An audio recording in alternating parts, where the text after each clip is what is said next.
What's up YouTube, NetJ Online here. I got an interesting video for you. If you have the Thermaltake Core P5, well, Thermaltake says that a lot of all-in-one coolers are not compatible with this case. I have figured out a way to attach my all-in-one cooler to it, and I'm going to show you how it's done. So hang with me and let's get started. Alright, so let me share with you all exactly how I did this. Basically, all I did was I took a back piece that goes on the your mount for your video card, and it just so happens that I have the GTX 970s and SLI, so I was able to take out 4 of those. If you're only able to take out 2, like if you have a double slotted video card and you only have 2, it will still work.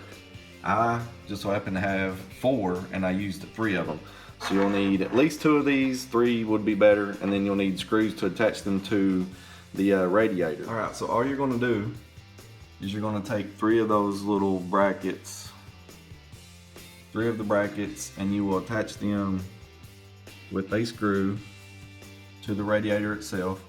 And then you will need to get another screw with a washer, because the opening, and I'll bring that back here, it's a little bit too large for like a smaller screw, so you'll have to have some type of washer.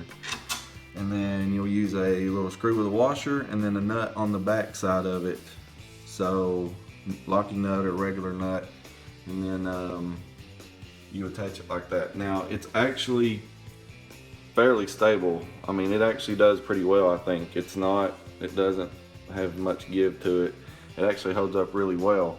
So the only reason why I had to do this is because, of course, as you can see, the tubing or the hose for the H100i is just not long enough, because what Thermaltake intended was for it to fit flush this way, and the fans kind of, you know, pull out this way and pull the air through. That's why you have the filter. Now again, Thermaltake did not intend on many people using the all-in-one coolers for this case. They intended on you actually having the full water cooling setup, where you have your full size radiator and your reservoir, and then all of your tubing and everything going to run for your processor, your video cards, and all of that stuff. So I can't really blame them too much for not having this exactly ready for all-in-one coolers. However, most people these days, that's exactly what you're using, is an all-in-one cooler. Now Thermaltake also sells a bracket. You can get it on their website, and I'll try and link it below, and I'll even try and pull in some videos so you can kind of see. But they sell a separate bracket now, because I guess the demand for the all-in-one cooler has got their attention. So they sell a bracket. I don't really know how much it is, because I've tried to find it and I really can't get a price on it.